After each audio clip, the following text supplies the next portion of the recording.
لیکن چونکہ ربیع الاول نبی پاک صلی اللہ علیہ وسلم کی ولادت کا مہینہ ہے، آیت کی مناسبت سے کہ اللہ قرآن کریم میں فرماتا ہے وَرَفَعْنَا لَكَ ذِكْرَكَ،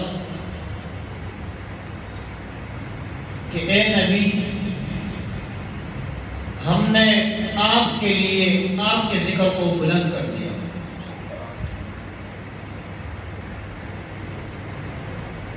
وَرَفَعْنَا لَكَ ذِكْرَكَ، اے نبی ہم نے آپ کے لیے آپ کے ذکر کو بلند کر دیا۔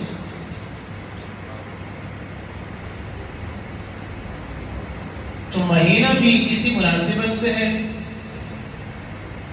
آیت بھی اسی مناسبت سے ہے، محفل بھی اسی مناسبت سے ہے، اور سننے والے بھی اسی مناسبت سے جو ہے تشریف فرما ہے۔ ہم صرف 12 ربیع الاول کو نہیں، ہر ماہ تو ہوتا ہی ہوتا ہے، لیکن ربیع الاول کا سارا مہینہ حضور علیہ السلام کی خصوصیات میں گزارے گا۔ ہمارا ہر جمعہ حضور علیہ السلام کی میلاد پر شامل ہوگا۔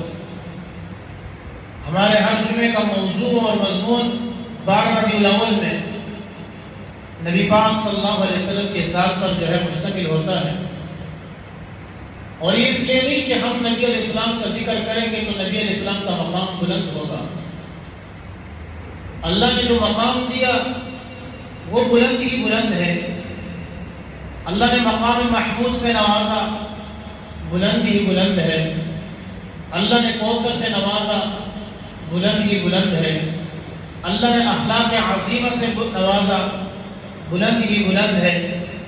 اللہ نے حسن ظاہری اور حسن باطنی سے نوازا، بلند ہی بلند ہے۔ اللہ نے اول اور آخرت کے تمغے سے نوازا، بلند ہی بلند ہے۔ اللہ نے رحمت للعالمین کے لقب سے نوازا، جو بلند ہی بلند ہے۔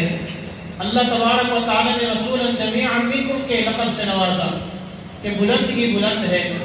اللہ تبارک و تعالی نے بشیرا و نذیرا اس دو صفات سے نوازا جو بلند ہی بلند ہے۔ اللہ نے سراجا منیرا سے نوازا جو بلند ہی بلند ہے۔ تو گویا کہ نبی علیہ السلام کی ذکر کرنے سے یہ نہیں ہوگا کہ ہماری زبان سے نبی کا ذکر بلند ہوگا، بلکہ نبی علیہ السلام کے ذکر کرنے کا فائدہ یہ ہے کہ ان کے ذکر سے ہمارا مقام بلند ہو جائے۔ اللہ ہمیں اس لیے اللہ نے فرمایا وَرَفَعْنَا لَكَ ذِكْرَكَ، اے نبی ہم نے آپ کے لیے آپ کے ذکر کو بلند کر دیا۔ یہ بڑی ایک خوبصورت آیت ہے، اور میں کہتا ہوں کہ نبی علیہ السلام کی تسلی کے لیے اس سے بڑھ کر کوئی آیت نہیں۔ آپ کی ایگو بڑھانے کے لیے، آپ کی ہمدردی کے لیے، آپ کے مقام کو لوگوں کو سمجھانے کے لیے اللہ نے فرمایا وَرَفَعْنَا لَكَ، ہم نے آپ کے ذکر کو آپ کے لیے بلند کر دیا۔ میں عربی کا ایک اصول بتا دوں گا حضرات کے سامنے تاکہ یہ آیت سمجھ میں آ جائے۔ عربی میں جب بھی ہم کوئی جملہ، یہ 3 جملوں پر مشتمل ہے، رفعنا لک ذکرک۔ عربی میں ہم جب بھی گفتگو کرتے ہیں، مثلا اگر میں اکیلا ہوں تو میں کہوں گا انی، انا، معی، لی، یہ سارے جملے کہوں گا، میرے لیے، میں، میرے ساتھ، یہ جملے کہوں گا۔ اور جب ہم بہت سارے ہوں گے تو اس کے لیے آتا ہے لنا، معنا، اور اس کے علاوہ مختلف جملے آتے ہیں۔ نا کا لفظ جب استعمال ہوتا ہے تو اس کا مطلب ہے کوئی جمع کا لفظ استعمال ہو رہا ہے، کوئی بہت سارے اس کی طرف اشارہ کیا جا رہا ہے۔ آپ حضرات کے علم میں ہے کہ اللہ کی وحدانیت یہ ہے کہ اللہ ہر قسم کی شرک سے پاک ہے، اللہ ہر قسم کے جو ہے مدد سے پاک ہے، اللہ تبارک و تعالیٰ اولاد سے پاک ہے، اللہ تبارک و تعالیٰ باپ ہونے سے پاک ہے، اللہ بیٹیاں کی طرف ان کی طرف نسبت کی جائے اس سے پاک ہے، اللہ تمام ان صفات سے پاک ہے جو صفات کافر اللہ کی طرف جو ہے منسوب کرتے ہیں، بلکہ اللہ کون سی ذات ہے؟ قل هو اللہ احد اللہ الصمد لم یلد ولم یولد ولم یکن له کفوا احد۔ تو جب اللہ اپنی ذات میں وحدانیت کا درجہ رکھتا ہے اور پھر اللہ ہر جگہ اپنے آپ کو اکیلا کہہ رہا ہے، تو یہ عجیب بات ہے کہ کبھی اللہ یہاں استعمال کر رہا ہے، میں نے کیا کہا، جب جمع کے لیے ہوگا تو انا ہوگا، اور جب واحد کے لیے ہوگا تو انی ہوگا۔ تو ہونا یہ چاہیے تھا کہ ورفعنا نہیں ہونا چاہیے تھا، ورفعنا نہیں ہونا چاہیے تھا، ورفعت ہونا چاہیے تھا کہ میں نے بلند کر دیا۔ جو عربی کی کلاس میں بیٹھتے ہیں وہ اس چیز کو زیادہ جانتے ہیں۔ اللہ کو کہنا یہ چاہیے تھا کہ ورفعت، اور پھر اللہ کو لقب بھی نہیں کہنا چاہیے تھا کہ تیرے لیے کسی کا ضرورت نہیں، ورفعت ذکرک، کہ میں نے بلند کر دیا تیرے ذکر کو، کافی تھا یہ اللہ کے لیے۔ کیا ضرورت تھی کہ اللہ نہ لے کے آ رہا ہے، پھر لقب بھی لے کے آ رہا ہے، پھر ذکر کا بھی لے کے آ رہا ہے؟ تین جملے اللہ تبارک و تعالی عجیب استعمال فرمائے۔ اصل میں اللہ تبارک و تعالی ایک عجیب نقطہ بیان کرنا چاہتا ہے، ایک عجیب نقطے کی طرف اللہ اشارہ کرنا چاہتا ہے، اور وہ یہ ہے کہ جب اللہ کی وحدانیت کی بات آتی ہے تو اللہ انا کا لفظ استعمال نہیں کرتا۔ جب موسیٰ علیہ السلام اللہ کی طرف روانہ ہوئے کوہ طور کی طرف، تو وہاں جب پہنچے تو کیا کہا اللہ نے؟ انی انا اللہ لا الہ الا انا، انی انا اللہ لا الہ الا انا فاعبدنی واقم الصلاۃ لذکری، میں اللہ ہوں، میرے سوا کوئی معبود نہیں۔ جب اللہ اپنی وحدانیت کا ذکر کرتا ہے قل هو اللہ احد، وہ اللہ ایک ہے، اللہ ہو کا اشارہ اللہ کی طرف ہے، اللہ ہم نہیں فرمایا، اللہ الصمد لم یلد ولم یولد۔ سارے اشاروں میں وحدانیت میں اللہ نے اپنے لیے ایک جملہ استعمال فرمایا، ضمائر کا استعمال فرمایا، اور وہ واحد یعنی اکیلے کا ضمیر استعمال فرمایا۔ لیکن اللہ جمع کا ضمیر کب استعمال کرتا ہے؟ انا انزلناہ فی لیلۃ القدر وما ادراک ما لیلۃ القدر انا نحن نزلنا الذکر وانا له لحافظون انا اعطیناک الکوثر ورفعنا لک ذکرک۔ یہاں سارے جملے، سارے ضمائر اللہ استعمال کر رہے ہیں بڑا ہونے کے، بڑائی کے، یعنی جمع ہونے کے۔ تو سوال یہ ہے اللہ کا مقام تو بڑا ہے، اللہ کا مقام تو پہلے سے بڑا ہے، اللہ کے کہنے سے مزید مقام بلند، جتنا اللہ کا مقام ہے وہ تو بڑا ہی بڑا ہے۔ ہمارے کہنے سے اللہ کا مقام بلند نہیں ہوگا، اللہ کا مقام تو پہلے سے بڑا ہے۔ تو پھر کیا ضرورت ہو گئی اللہ کو کہ اللہ فرما رہا ہے وَرَفَعْنَا لَكَ ذِكْرَكَ، اے نبی ہم نے میں نے نہیں، ہم نے آپ کے لیے آپ کے ذکر کو بلند کر دیا۔ اصل میں اللہ بتانا یہ چاہتا ہے کہ جب بھی کوئی عظیم چیز کا ذکر کرنا ہو تو اللہ وہاں اپنی عظمت کا ذکر کر رہا ہے۔ یہاں اللہ کی وحدانیت کا تذکرہ نہیں ہو رہا، بلکہ اللہ جس چیز کی نسبت کر رہا ہے اس کی عظمت کا تذکرہ کر رہا ہے۔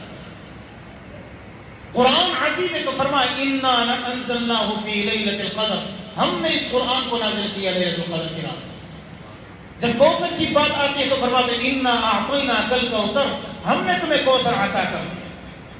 اور جب قرآن کی حفاظت کا ذکر ہوتا ہے تو فرماتے ہیں انا نحن نزلنا الذکر، ہم نے قرآن کو نازل کیا، وَإِنَّا لَهُ لَحَافِظُونَ، اور ہم ہی اس کے محافظ ہیں۔ اللہ جمع کا صیغہ استعمال فرماتا ہے، جمع کے ضمائر استعمال فرماتا ہے۔ کیوں؟ اللہ تبارک و تعالیٰ بتانا یہ چاہتا ہے اے نبی آپ کو جو عظمت مل رہی ہے، آپ کو جو بلندی مل رہی ہے، آپ کو جو رفعت مل رہی ہے، آپ کو جو مقام مل رہا ہے، آپ کو جو شان مل رہی ہے، اس شان میں آپ اکیلے نہیں ہیں بلکہ تیرا اللہ تمہارے ساتھ۔ ورفعنا، ہم نے کیا ہے تمہارا مقام بلند۔ اب بتاؤ کون اس مقام کو گھٹا سکتا ہے؟ اللہ بتانا یہ چاہتا ہے کہ تیرے مقام کی بلندی میں تمہارے ساتھ ہوں۔ بتاؤ کسی کے خاکے سے نبی علیہ السلام کا مقام جو ہے گھٹے گا؟ نہیں گھٹ سکتا۔ کیا کسی کے بت بنانے سے اور کسی کی تصویر بنانے سے حضور کا مقام گھٹے گا؟ نہیں گھٹ سکتا۔ کیا نبی علیہ السلام کی توحید سے حضور کا مقام گھٹے گا؟ نہیں گھٹ سکتا۔ کیا خمینی اور کیا قادیانی اور کیا بڑے بڑے کفر اور رؤساء آ کر حضور علیہ السلام کی شان میں گستاخی کرے، حضور کا شان گھٹے گا؟ نہیں گھٹ سکتا۔ کیوں؟ اللہ نے وعدہ کر دیا وَرَفَعْنَا لَكَ ذِكْرَكَ، کیونکہ آپ کے مقام کی بلندی میں آپ کے ساتھ ہوں۔ اس وَرَفَعْنَا لَكَ ذِكْرَكَ۔ اور ابن حاتم، تفسیر ابن حاتم میں حضرت مجاہد رحمۃ اللہ علیہ اور عبداللہ بن عباس رحمۃ اللہ علیہ نے ایک عجیب نقطہ بیان کیا یہاں پر۔ تبری میں بھی یہ لکھا ہے، تفسیر تبری میں اور تفسیر ابن کثیر میں بھی یہ لکھا ہوا ہے اس آیت کے ضمن میں۔ وہ فرماتے ہیں کہ وَرَفَعْنَا لَكَ ذِكْرَكَ کا مطلب کیا ہے؟ کہتے ہیں جب یہ آیت نازل ہوئی تو جبریل علیہ السلام آئے اور جبریل علیہ السلام نے پوچھا اے اللہ کے رسول فقال ان ربی وربک یقول کیف رفعت لک ذکرک، میرا رب اور تیرا رب یہ کہہ رہا ہے کہ تجھے پتا ہے میں نے تیرا مقام کس طرح بلند کیا ہے، تیرے ذکر کو کس طرح بلند کیا ہے؟ تو حضور علیہ السلام فرمائے اللہ اعلم، اللہ زیادہ جانتا ہے۔ اور یہ بات یاد رکھیں کہ جب بھی سوال نبی علیہ السلام صحابہ سے پوچھتے نا تو صحابہ یہ جملہ کہا کرتے تھے اللہ و رسول اعلم۔ جب کوئی بات پوچھتے ہیں نا تو اپنی طرف سے حضور علیہ السلام نے کوئی سوال پوچھا تو صحابہ خاموش ہو جاتے ہیں، اپنی طرف سے جواب نہیں دیتے۔ کیوں؟ اس لیے وہ سننا وہ چاہتے تھے جو نبی کی زبان سے نکلے۔ میں اپنی تعریف خود کروں ایسا تو نہیں ہو سکتا، بہتر یہ ہے کہ کسی اور کی زبان سے یہ بات نکلے کہ ہاں کیا ہو رہا ہے تو کیا کہا؟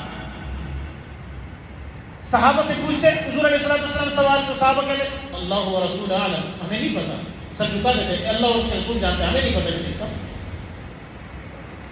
اسی ادا کو حضور علیہ السلام سے لیا گیا ہے، یہی ادا آپ صلی اللہ علیہ وسلم سے جبریل پوچھتے ہیں فقال ان ربی وربک یقول کیف رفعت لک ذکرک، میرا رب اور تیرا رب کہہ رہا ہے کہ تیرا ذکر میں نے کس طرح بلند کیا۔ اب یہاں تو حضور علیہ السلام نے نہیں کہا ہاں مجھے پتا ہے میرے ساتھ یہ ہوا، مجھے پتا ہے قل اوحی الی انہ استمع نفر من الجن جیسی آیت نازل ہوتی ہے، مجھے پتا ہے یا ایھا المزمل قم اللیل الا قلیلا نازل ہوتی ہے، مجھے پتا ہے یا ایھا المدثر قم فانذر نازل ہوتی ہے، مجھے پتا ہے میرے شہر کی قسم اللہ کہتا ہے لا اقسم بهذا البلد وانت حل بهذا البلد، مجھے پتا ہے اللہ میرے مقام کو مختلف آیتوں میں نہیں، اللہ کے نبی نے فرمایا اللہ اعلم، میرا اللہ جانتا ہے۔ تو اللہ کے جبریل نے کیا کہا؟ قالا، کیا کہا؟ رفعنا لک ذکرک کا مطلب کیا ہے کہ تیرے ذکر کو اپنے ذکر کے ساتھ بلند کر دیا۔ کیا کہا؟ فرمایا اذا ذکرت ذکرت معی، جب بھی میرا نام لیا جائے گا میرے نام کے ساتھ تیرا نام لیا جائے گا۔ اتنا بڑا تمغہ دیا، جب بھی میرا نام لیا جائے گا میرے نام کے ساتھ تیرا نام لیا جائے گا۔ آج بتائیں کہاں کہاں نہیں ہے میرے نبی کا نام؟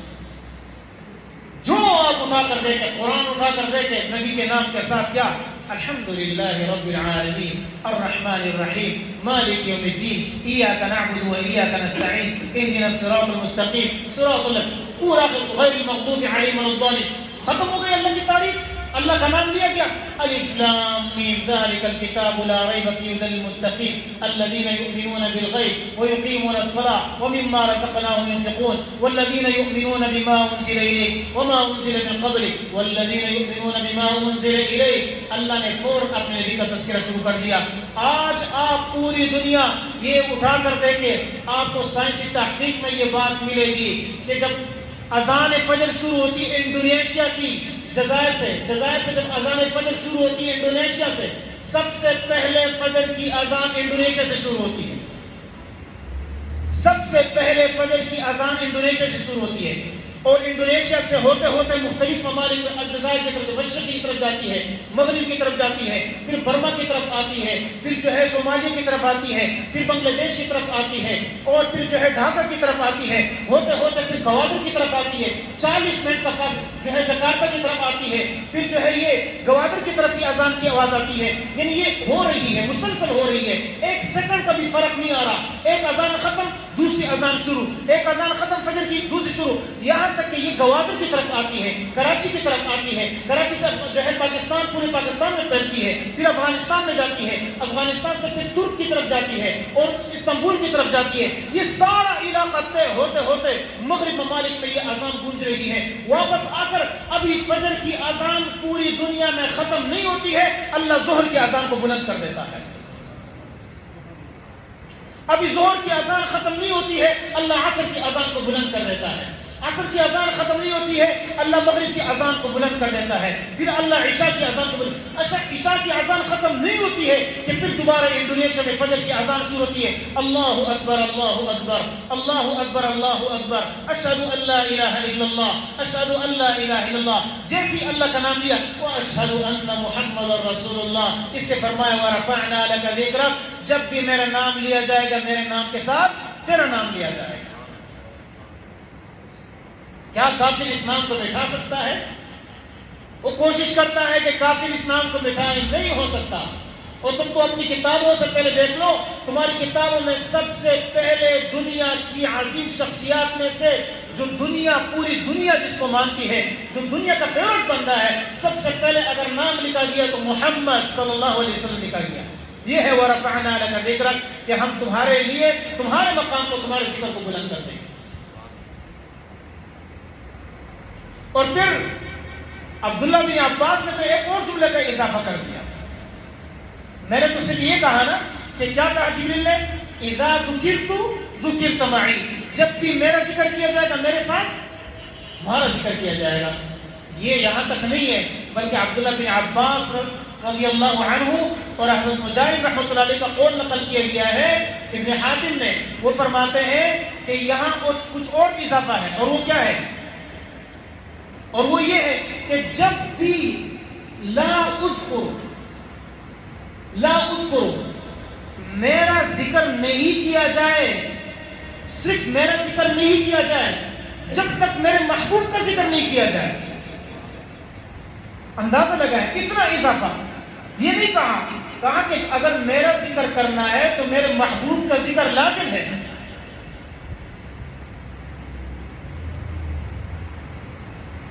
یہ انتہا ہے اللہ کے ساتھ، اللہ اپنے نبی کو اپنے ساتھ جوڑنے کی انتہا ہے۔ گویا کہ یہ قاب کان قوسین او ادنی کی مکمل تشریح ہے کہ جب اللہ کے نبی اپنے اللہ سے ملاقات کے لیے جا رہے ہیں اور قربت کتنے، ثم دنا فتدلى، دنا یدنی کا مطلب کیا ہوتا ہے؟ قریب ہونا۔ دنیا کو دنیا سے کہا جاتا ہے، اس کو بندہ قریب کہتا ہے، دنا قریب ہونا۔ ثم دنا فتدلى، پھر اللہ کے نبی کے اللہ اتنا دونوں قریب ہوئے، فکان قاب قوسین او ادنی، اتنا فاصلہ رہ گیا۔ آپ ایک تیر کمان کو جب کھینچتے ہیں نا تو دو قوسین جو ہوتا ہے، وہ قوسین ایک دوسرے کے ساتھ ملتے رہتے ہیں، جتنا آپ کھینچتے ملے۔ اللہ فرما رہا ہے اتنا فاصلہ رہ گیا جتنا دو کمانوں کے درمیان فاصلہ رہ جاتا ہے۔ یہ حدیث میں کہتا ہوں اس کی تشریح ہے۔ اللہ اذکر، میرا ذکر نہیں کیا جائے جب تک میرے محبوب کا ذکر نہیں کیا جائے۔ اس لیے ہم دعا سے پہلے بھی درود شریف پڑھتے ہیں، دعا کے بعد بھی درود شریف پڑھتے ہیں۔ کیوں؟ حدیث شریف میں آتا صلی اللہ علیہ وسلم نے فرمایا جب بھی کوئی دعا مانگی جاتی ہے ساری دعائیں معلق ہو جاتی ہیں، لیکن جب مجھ پر درود پیش کیا جاتا ہے اللہ دعاؤں کو فوراً قبول کر دیتا ہے۔ اللہ اذکر، نہیں ذکر کیا جائے میرا جب تک میرے محبوب کا، اور اسی کو کہتے ہیں وَرَفَعْنَا لَكَ ذِكْرَكَ، ہم نے آپ کے مقام کو بلند کر دیا۔ پھر دوسرا سوال یہ ہوتا ہے، آگے اللہ فرمائے رفعنا، ہم نے بلند کر دیا۔ عیسیٰ علیہ السلام کے بارے میں فرمایا وَإِذْ قَالَ اللَّهُ يَا عِيسَىٰ إِنِّي مُتَوَفِّيكَ وَرَافِعُكَ وَمَا قَتَلُوهُ وَمَا صَلَبُوهُ وَلَكِنْ شُبِّهَ لَهُمْ بَلْ رَفَعَهُ اللَّهُ إِلَيْهِ، اللہ نے عیسیٰ کو اٹھا دیا۔ سوال یہ ہوتا ہے اے اللہ نے تو عیسیٰ کو یہ مقام دیا کہ ان کو تو اٹھا دیا آپ نے، اور نبی علیہ السلام کے لیے تو یہ لفظ استعمال نہیں کیا آپ نے۔ اللہ فرما رہا ہے وَرَفَعْنَا لَكَ ذِكْرَكَ، جس کے ذکر کو اللہ نے بلند کیا ہو، سمجھو کہ اس کا مقام اللہ نے کتنا بلند کیا ہو۔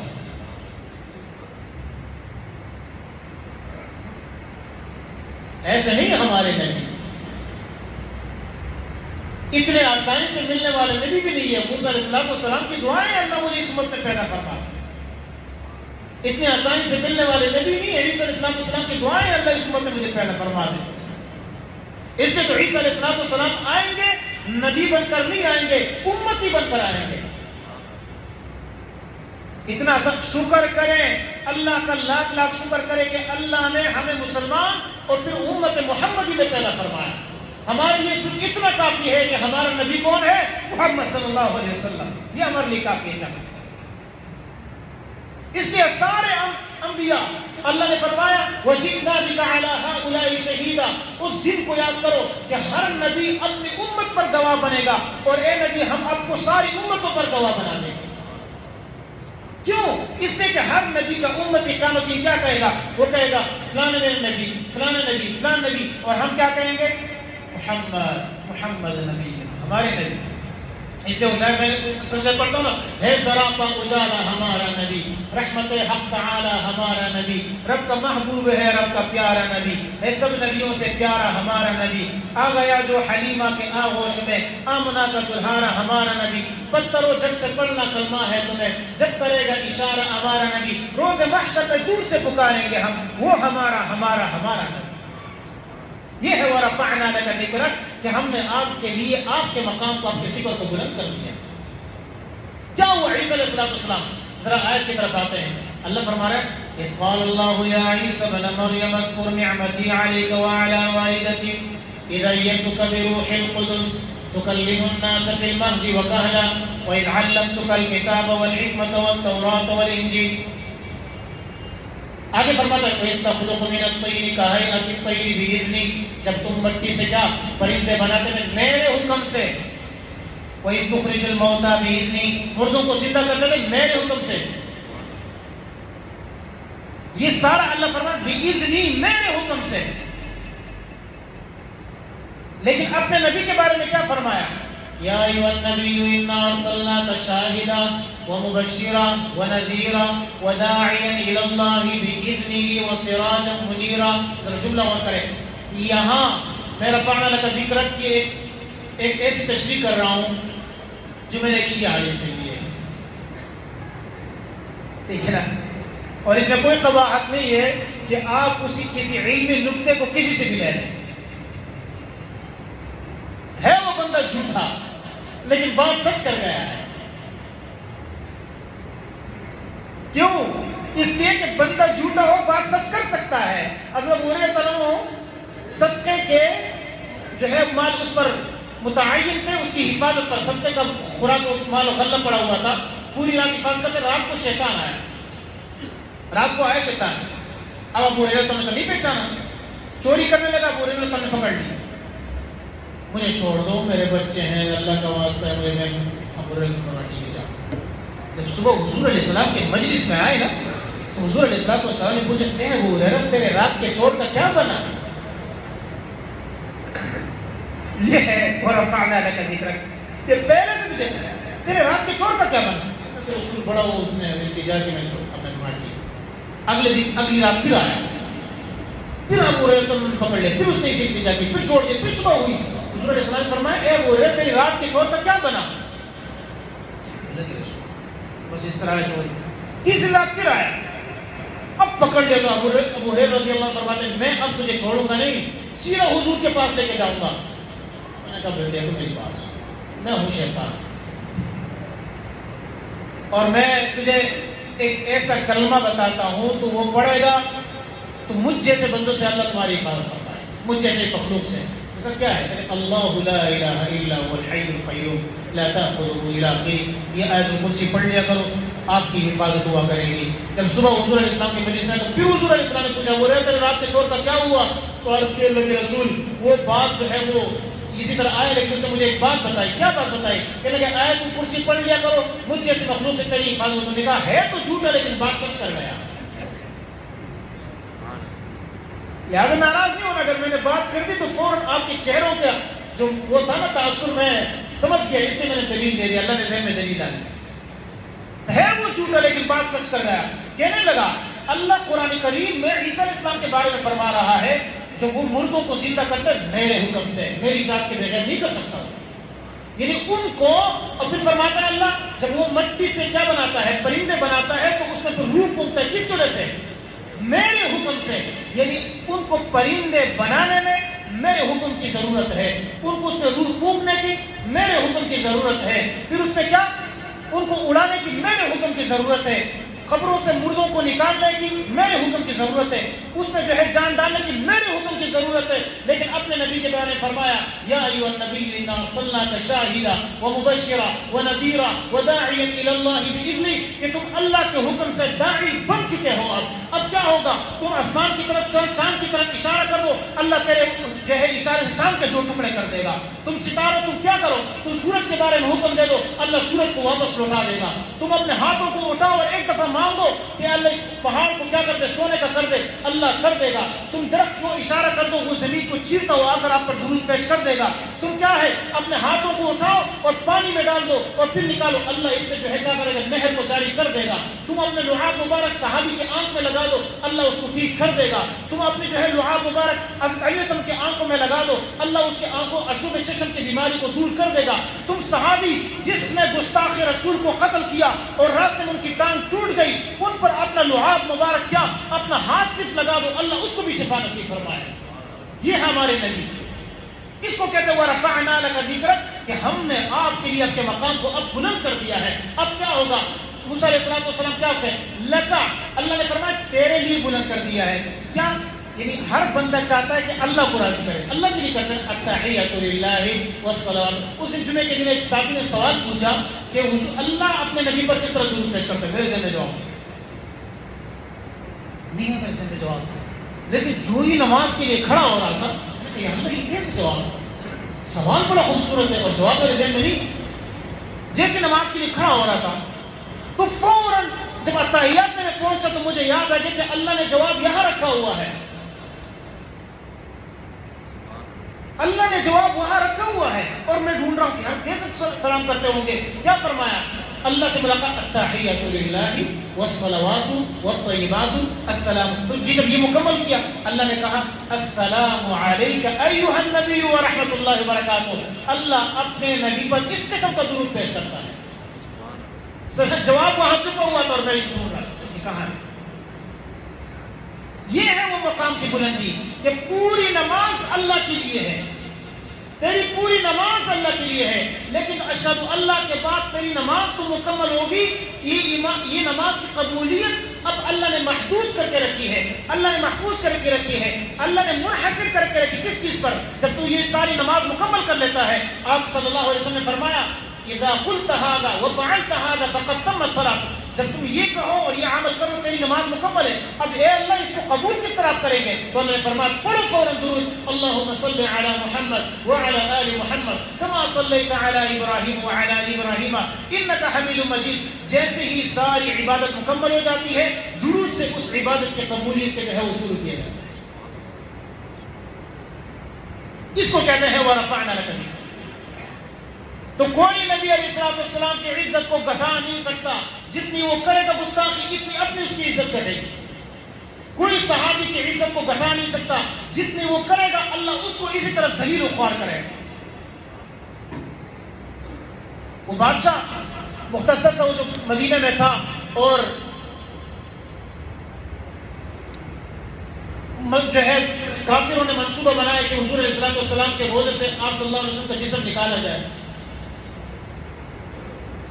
2 کو تیار کیا یہودیوں کو، ظاہر وزقتا، جبے شبے، داڑھی تسبیحات میں ہے، تو ہر داڑھی لال داڑھی والا شاگل نہیں ہوتا، کوئی ہر سرگیرے چلے شاگل کو نہیں۔ اب ان نے قبر کھودنی شروع کر دی، خیمہ لگایا ہوا ہے، قبر کھودنی شروع کر دی، یہاں تک کہ حضرت عمر رضی اللہ عنہ کی انگلیاں نظر آنے لگی۔ اس کو کہتے ہیں عمر، تم کہتے ہو کہ اپنی زبان سے عمر کو فنا کر دو گے، اللہ نے نہیں فنا کرنا، تمہارا باپ بھی فنا نہیں کر سکتا۔ انگلیاں نظر آنے لگی۔ اتنے میں اس وقت کا بادشاہ نور الدین زنگی رحمۃ اللہ علیہ کو خواب آیا۔ اللہ کے نبی نے کہا مجھے 2 بندے جو ہے وہ تکلیف دے رہے ہیں اور صورت بھی دکھائی، یہ ان کی تصویریں ہیں۔ زنگی اٹھا، ایک دفعہ دوسری دفعہ تیسری دفعہ اٹھا اور بھاگ اپنے ساتھ خود پہلے روانہ ہوا اور فوج کو کہا تم میرے پیچھے آتے رہو، انتظار نہیں کیا فوج کا، چند بندے کر کے سیدھا روانہ ہوا۔ اور جب مدینہ پہنچا کہنے میں نے دعوت کی ہے، مال تو لے کے آتا، لوگوں کی دعوت کی، سب آ گئے، تو کہا کوئی رہ گیا؟ کہنے لگا سب آ گئے، 2 بندے رہ گئے، ان کو کسی چیز کی ضرورت نہیں ہے۔ انہوں نے کہا ان کو مجھے بلا، کہاں ہے وہ؟ کہتے ہیں ادھر۔ ان کو بلایا، کہاں رہتے ہو؟ فلانے خیمے میں رہتے ہیں، خیمہ دکھاؤ۔ جب خیمے کی طرف پہنچے دیکھا وہاں سورج کھول رہے تھے، حضور علیہ السلام کی جو ہے آپ صلی اللہ علیہ وسلم کی جو ہے ذات کو نکالنے کے لیے، آپ صلی اللہ علیہ وسلم کے جسم کو اطہر کو نکالنے کے لیے پہنچے ہوئے۔ اسی وقت اٹھا کر دونوں کو کیا کر دیا؟ پھانسی پہ لٹکا دیا، اور وہاں جہاں تک پانی نکلتا ہے، جب ہم زمین کی کھدائی کر وہاں تک کھدائی کر کے سیسا پھیلائی ہوئی دیوار بنا دی۔ ہم دیکھتے ہیں نا یہ سوراخوں میں کہ ہمیں قبریں نظر آئی کہ قبر وہاں کچھ نہیں ہے، لڑتے ہیں ایک دوسرے کے ساتھ اس سوراخوں میں دیکھنے کے لیے، وہاں کچھ نہیں ہے سوائے ان دیواروں کے، ان پر غلاف چڑھا ہوا ہے، وہاں کچھ نظر نہیں آئے گا۔ آپ جہاں کھڑے ہیں یہ غالباً دوسری یا تیسری منزل ہے مسجد نبوی کی، ہم جہاں نماز پڑھ رہے ہیں یہ دوسری تیسری منزل ہے، وہ بہت نیچے ہے۔ تو کیا کہا؟ وہ دیکھنے لگے، یوں لوگ دیکھتے ہیں آپ صلی اللہ علیہ وسلم کے جسم کو انہوں نے اسی طرح جو ہے وہ کیا کر دی؟ حفاظت کر دی۔ کہتے ہیں بعد میں نور الدین زنگی رحمۃ اللہ علیہ گھومتے تھے مدینہ کے گلیوں میں اور روتے تھے کہ اے اللہ، آپ نے حضور علیہ السلام کی ذات کی حفاظت کے لیے مجھے کیسے منتخب کر دیا؟ اگر کوئی شخص حضور علیہ السلام کی ذات کی حفاظت کے لیے دو جملے اپنے خطبے میں نہیں کہہ سکتا، میں کہتا ہوں وہ اس جمعے کے بیٹھنے کے قابل بھی نہیں ہے۔ جو قادیانی کے خلاف جمعے میں بیٹھ کر نہیں بول سکتا وہ قابل نہیں ہے۔ ایک شخص ہے، اللہ اس کو ہدایت دے، ہدایت دے، ہدایت دے۔ ناصر نام ہے، کوئی مولوی ہے، گنگناتا رہتا ہے فلانا ہوا تو یہ ہوا اور سارے سبحان اللہ سبحان، یہ گنگناتا رہتا ہے۔ ناصر پتہ نہیں کیا نام ہے، جگت باز قسم کا آدمی ہے ناصر مدنی صاحب۔ میں تو دعا ہے ان کے لیے، اللہ ان کو ہدایت دے، اللہ ان کو ہدایت دے، اللہ اس مولوی کو ہدایت دے۔ بہرحال جیسے بھی آدمی ہے، اور مجھے کوئی سروکار نہیں اس کے اعمال کیسے میں اس کے پیچھے نہیں جاؤں گا، لیکن چونکہ حضور کی ذات کی بات آتی ہے تو ناصر مدنی صاحب کہتے ہیں میں تو کبھی یہ نہیں کہتا، کیا عجیب عجیب باتیں کرتا ہے، بکواسات کرتا ہے، میں تو کبھی یہ نہیں کہتا کہ جو یہاں تک کہ قادیانیوں کا جو بڑا ہے مرزا قادیانی، اس کو بھی کوئی کنجر اور ملعون کہے، میں یہ نہیں مانتا، میں اس کی بھی کیا کرتا ہوں؟ عزت کرتا ہوں۔ اور لعنت ہو تیرے اوپر، حضور کی ذات پر کوئی انگلی اٹھائے تو اس کی عزت کرتا ہے، تو سب سے بڑے بے عزتی کا قابل ہے۔ اس انداز سے لوگ جو ہے لوگوں کو متاثر کرنے کے لیے کرتے ہیں، حضور کی ذات کو پیچھے رکھ کر مخلوق کو راضی کرنے کی کوشش کرتے ہیں، حالانکہ آپ صلی اللہ علیہ وسلم کی ذات سب سے مقدم ہے۔ اللہ نے فرمایا کہ یہ لوگ جب تک تمہارے پاس فیصلہ لے کے آتے اور آپ فیصلہ کرتے اس کے بعد اس فیصلے کو نہیں مانتے ہیں، اللہ نے ان کے لیے کیا ہے؟ وہ دھڑک سے کہہ رہے سب کے سامنے کہ یہاں قادیانی بھی آئے میری محفل میں، اور مرزائی سارے آئے، اور مرزا قادیانی جیسے بھی ہے کیسے بھی ہے وہ جیسے بھی ہے، لیکن میں چونکہ رہنما ہے تو میں ان کی عزت کرتا ہوں، میں ان کو اس قسم کے الفاظ سے نہیں بلاتا۔ لخ دلا خبیث۔ اللہ تبارک و تعالی ہمیں اپنے نبی علیہ السلام کی ذات کی برکت سے اپنے مقام کو آخرت میں بلند کرنے کی توفیق دے۔ اللہ ان کی ذات کی وجہ سے جو ان کو عزت دی ہے، اللہ ان کی عزت کی برکت سے ہمیں عزت نصیب فرما دے۔ اللہ دنیا اور آخرت میں ہمیں شرمندگی سے ہماری حفاظت فرما دے، اور قیامت کے دن اے اللہ اپنے نبی کے سامنے پیش ہو تو یا اللہ ہمیں اپنے نبی کے سامنے سرخ روئی نصیب فرما دے، ہماری اس مجلس کو، ہماری اس محفلوں کو قبول و منظور فرما دے۔ وآخر دعوانا